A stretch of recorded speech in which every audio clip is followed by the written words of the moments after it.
back, relax, and let's have a chapter chat.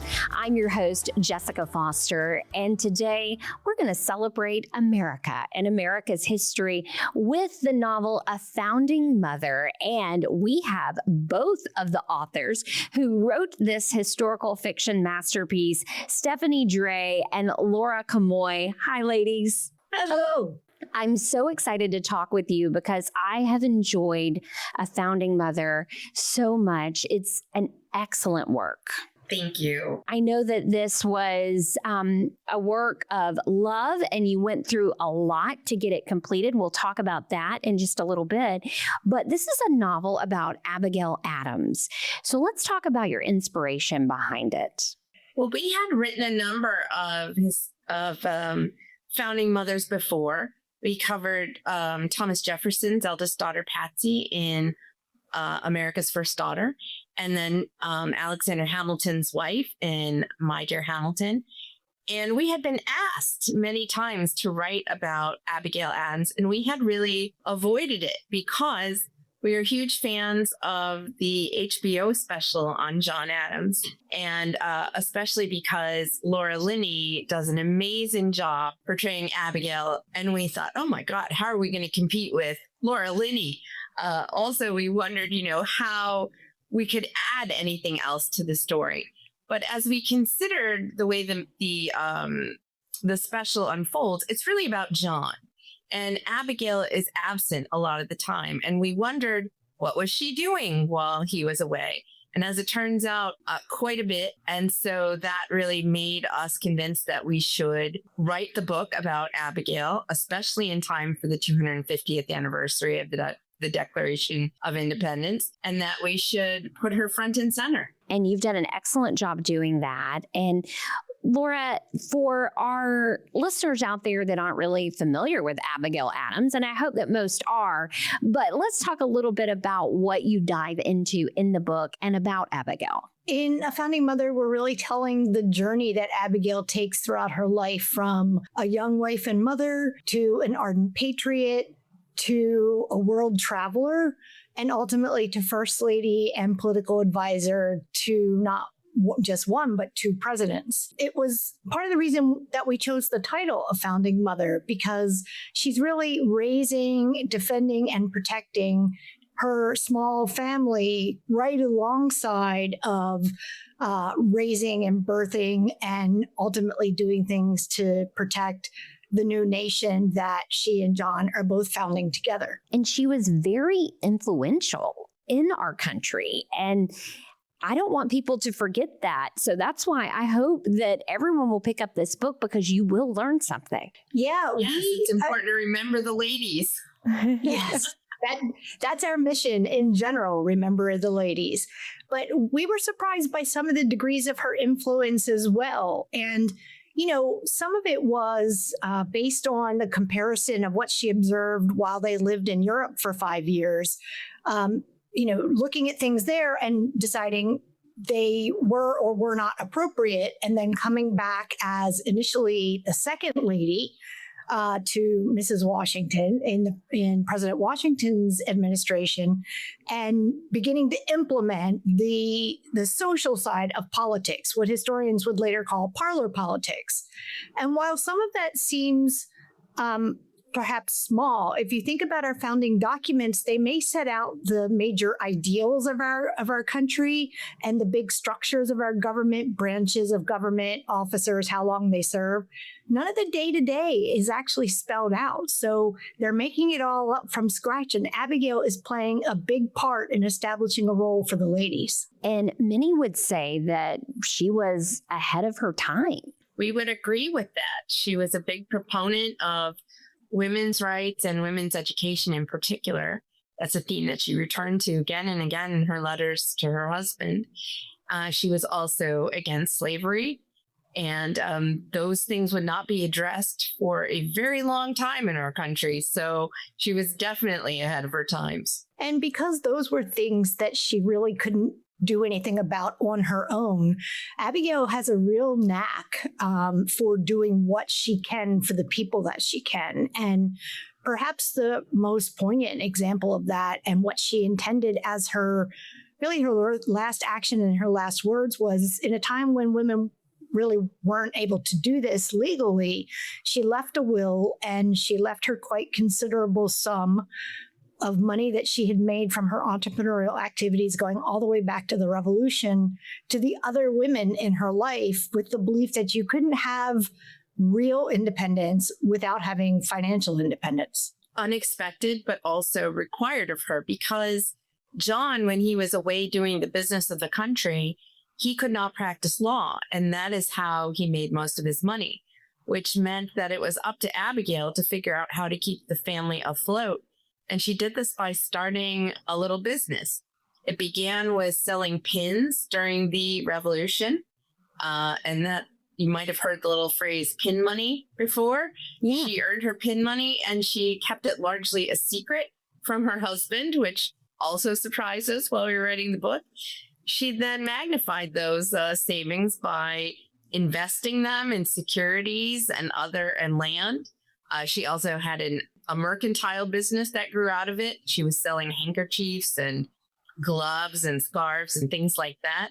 And because of her wise investments, the Adamses emerged from the Revolution relatively financially stable, where a lot of other families were financially ruined. Amazing. And as far as your research for this novel, you had a lot that you could dive into and garner some things from. So let's talk a little bit about that. One of the two things that Abigail is best known for are the huge collection of letters that she and John wrote to one another.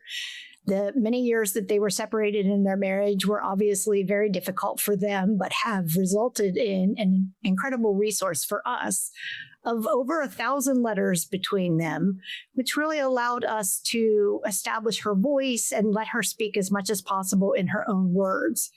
Those letters and others from particularly the founding fathers, but also their family and friends and wives, are available to people everywhere for free on the National Archives website at founders.archives.gov. And the amazing thing for us about them is not only are they digitized, but they're also transcribed, which means that they are completely searchable. And they're annotated, so they explain a lot of things that might be referenced in the letters in a way that's such a godsend for researchers. And how do you decide what to include? And with historical fiction, how do you decide when you can veer off and when you need to stay completely true to history? So this is a choice that always faces every historical author. And the reason for this is that real lives don't conveniently fall into the shape of a story. There are often boring parts in real people's lives or coincidences that actually mean nothing. Sometimes that gun on the mantelpiece really doesn't go off. But when you're writing a book, there are expectations, and it's your job to make sure that the reader is entertained and moved and educated and to keep the story going. And so for those reasons, we have to often exclude things, usually lots of people who otherwise might be in the lives of our characters. For example, in this novel, we did not include Abigail's niece, Louisa, who was a huge part of her life and her legacy, and ultimately the biggest recipient of her largesse upon her death. But we didn't know very much about Louisa. It would have meant our having to invent a character from whole cloth. And she didn't add much to the story that we didn't already get from other directions. So in that case, it would have just added more pages for not a lot of payoff. And so poor Louisa gets cut out of the story, but she is acknowledged in our author's note. And that's where we always explain to the readers what we left out, what we changed, why we changed it, what our guesses are about some historical mysteries based on the evidence that we know. And we love writing those author's notes. And as far as we know, readers also love reading them. So we make sure that they're meaty and you're getting your money's worth. I love an author's note. I really do. I think that it adds so much depth, and people are always intrigued by the process. Absolutely. Yeah, we get the questions about the process. Every time we speak to readers, they love knowing about the research. They love knowing how we make the choices to dramatize, how we work together. And we love talking about that part of it too, because we really believe that historical novels can make real historical contributions. And I think readers understanding just how much research is going into them, how based on the actual documentary record our novels are, allows them to really grasp the significance of the people we're writing about and what they're learning about them. Well, I think it makes history more accessible to people, more digestible. And in a world where sometimes I think we get away from history when we shouldn't get away from history, but a lot of times we do. And I don't even think that it's taught to the level that it should be in schools and universities. Historical fiction really does play a pivotal role. I think anything that gets people interested in history is all to the good. And I think historical novels fall into what historians refer to as public history, and that is doing history in and with the public. And that's museums and monuments and historic houses and all the like. And I think novelists have a role to play in that. It brings history to life in a way that then often encourages people to go out and research the actual, history, to go read, was this true? Is this a real person? And I know I do that when I read historical novels or watch historical TV shows. I love that too. And I think as a journalist, that's why I love historical fiction so much, because you have that real factual element, but then you have a little fiction mixed in. So I enjoy it a lot. Well, it's our favorite genre as well. We don't just write it, we also read it and we watch it. And while Laura is one who will Google while the show is on, I race through the show so that I can Google at the end so that I don't I don't need any spoilers, because I have ruined shows for myself that way before. Well, you're more patient than I am, I guess. Well, ladies, I know that you have formed this friendship.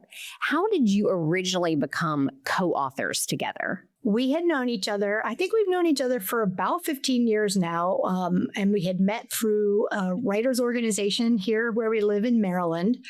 And we often went to conferences and things together. And that's where this idea first began. We were sitting at a dinner at a conference, and I was still at that point a professor of history at the United States Naval Academy, and I happened to be teaching some small senior seminars on Thomas Jefferson. So at the dinner, we got to talking about Thomas Jefferson and how interesting he was and what it might be like to write a novel about him, but also how challenging that would be, because seemingly everything has been written about Jefferson. We know so much about his life. But we realized we didn't know about Jefferson as a father, just as a founding father, and curious about what his daughters might allow us to tell about him and the era. We raced back to Stephanie's hotel room at this conference, and we were up until the middle of the night, 3 or 4 o'clock, on our computers, calling out facts that we were finding to each other. And we decided that night that we would write a novel about Patsy Jefferson, and we would do it together, despite the fact that neither of us had ever co-authored anything before. So, not a little bit of hubris was had that night. But it ended up being such a dynamic and rewarding partnership that we've now done it several more times, and just really enjoy the process of getting to work with someone, because no one's ever as interested in your novel as you are yourself. But when you have a co-author, you have someone else that you can sort of geek out with when you find interesting and really useful facts. Well, and it's so fun to work with someone who has the same goals and aspirations as you do. Yeah, I mean, we went from one novel that we thought would be interesting. At the time, we had no greater plan to write additional novels. It was just this one thing we were really passionate about. But as we've continued, we really feel called to remember the ladies, to highlight just how relevant the Revolutionary era is to modern society. There's a famous quote that I'll paraphrase by a founding father named Benjamin Rush, where he says that the Revolutionary War is over, but the American Revolution is not. And I think that's still a relevant sentiment today. So we've been carrying this mission through all these novels and all our events, out talking with people, and we feel really strongly about it. And Stephanie, you were saying that this was not the easiest project for the two of you to complete. This one was definitely the most challenging. We both faced some health challenges. Laura's were far more serious than mine. She underwent a double mastectomy after a cancer diagnosis and then had a stroke. But thankfully, she is recovering, and that is a blessing that I am grateful for every day. I'm also on the mend, and though much of this manuscript was written with me on my back with a foot elevated, we managed to get it done, and we're very proud of it. Ladies, I'm so glad that you were able to push through and get this completed, because this work needs to be out in the world because it really is fabulous. And Laura, I know that that is something so difficult to go through. I am a breast cancer survivor myself. Yeah. And, it was kind of surreal. I think it's always surreal when you get a cancer diagnosis, but to be then at the same time working on a book about someone in the 18th century and to encounter that as part of the history was really unique and a unique experience. It's not something that you see all the time. So we've had a lot of fun synchronicities in our work where we guess at something and then it comes true, or something we're writing about is actually similar to what's in the news of the day. But this was, it was really surreal to both be experiencing it and writing about it. And Abby Adams's breast cancer surgery and experience has become a very important part of medical history. And also, I'm only 18 months out from my surgery, so I'm still sort of new as a survivor, but I feel very strongly about breast cancer awareness advocacy. And I think there are some fun opportunities for us with this book because of the subject matter to, not only celebrate women and the country, but also to use it to spread some awareness, because 1 in 8 women will be diagnosed with breast cancer, and that's a huge number of women. It is, and I try to get that message out to women all the time. I was 35 years old when I was diagnosed with breast cancer. I attribute to a self-exam because I had always done self-exams. My mom had always taught me to do those every month. I felt something that was a little odd one month. And so my doctor said, well, let's go ahead and do a mammogram, even though you're not 40 yet, not time. This was when I was only 30. We did the mammogram. It ended up being a benign fluid-filled cyst. But because of that, it put me on the track to get yearly mammograms.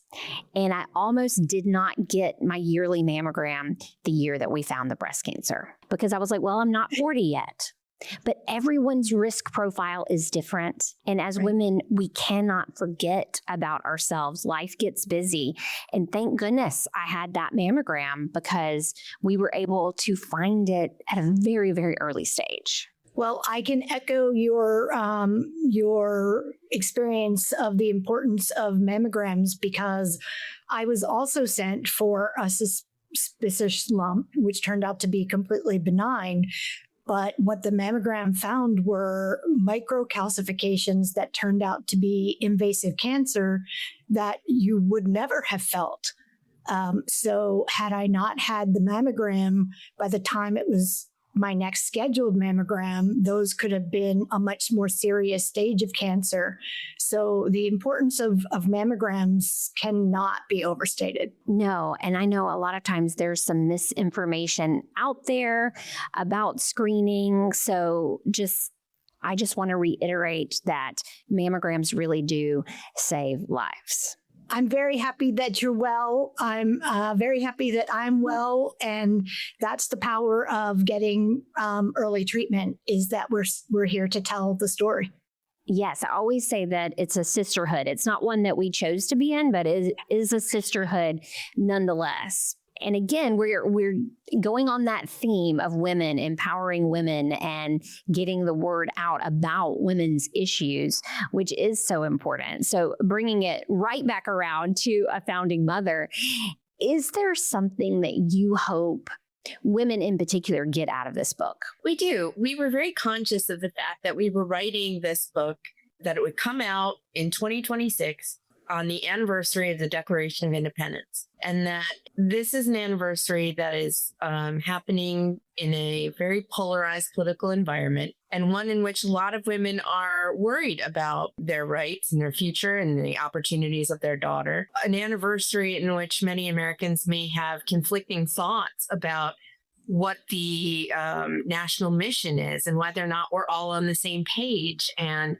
what we should pursue next and where we should go. And we knew that no one could speak better to that than Abigail Adams. She is very forthright and direct and speaks about the aspirations of this nation and what it means to be an American, and that every generation has to fight for these liberties anew. It's not just something, the nation wasn't a machine that you could flip on a switch and then it would go forever forward. It is something that requires participation of every generation, ordinary men and women, particularly women. Since we have the right to vote, we need to exercise it and use it wisely. So we are hoping that women take this from this message from our novel and are inspired by Abigail Adams. And you're on book tour now. When you are out and about and talking to readers, what is the main question that they're asking you? Oh, this is a good question. We always get questions about our process. We get questions about the research.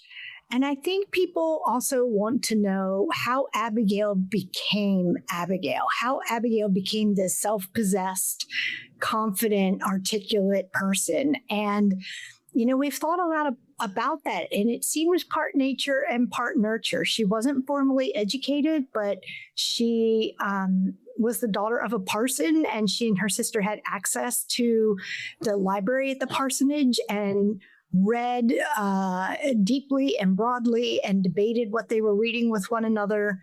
And she was someone who traveled the world and was a keen observer of the people around her and learned a lot from those experiences.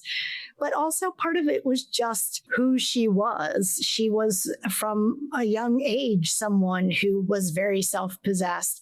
And we admire that very much about her. And I think it's what makes her such a great role model. I would agree. As far as process, because I know people are very intrigued by that, would you write together, or would one of you write a chapter and then the other write? Let's talk a little bit about that. Sometimes we do write together.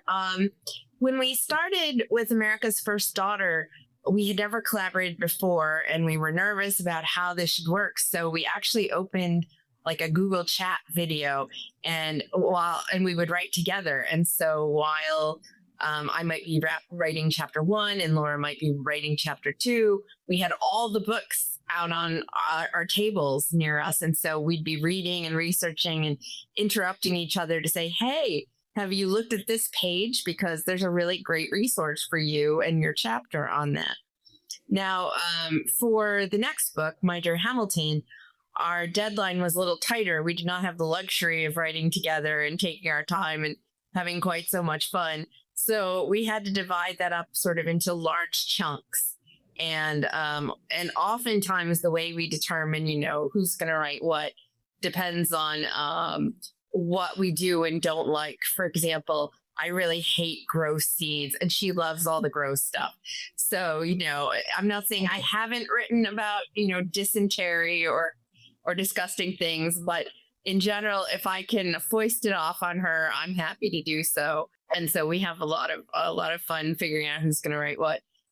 In this one, because of our illnesses, things worked a little different. And I'm sure in the next project, and there will be a next project. Things will probably work differently again. Yes, because both of you are on the mend and you are healed as well, right, Stephanie? Yes. My injuries were largely of my legs. So so I was able to write as long as I could do so upside down, which is now a talent that I have. You know what? We learn something new every day, don't we? As authors, you have to have more talents than you expect when you go into the business. No, especially now, because you have to be so active on social media and all of those things. And I think readers really want that connection now more so than they ever have before. Would you agree? 100%. Yes, absolutely. Things like learn graphics, accounting, publicity. The number of hats that we wear is ever expanding.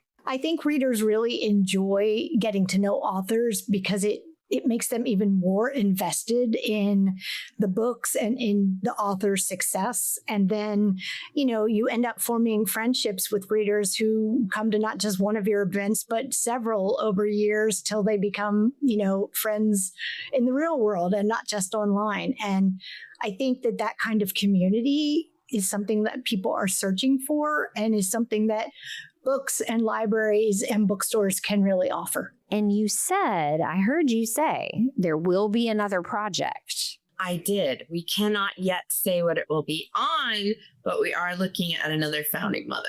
Ooh, and are you already working on that together? We've done a lot of brainstorming. We've talked to our editor about the idea. So we're in the early stages, but we have dived in just a little, but we haven't yet gone all the way down the rabbit hole. Well, I know it will be excellent, just like a founding mother. Ladies, keep up the great work. Thank you for what you're doing. Thank you. Thank you. You've been listening to Chapter Chat. Don't forget to subscribe so you never miss an episode. Happy reading.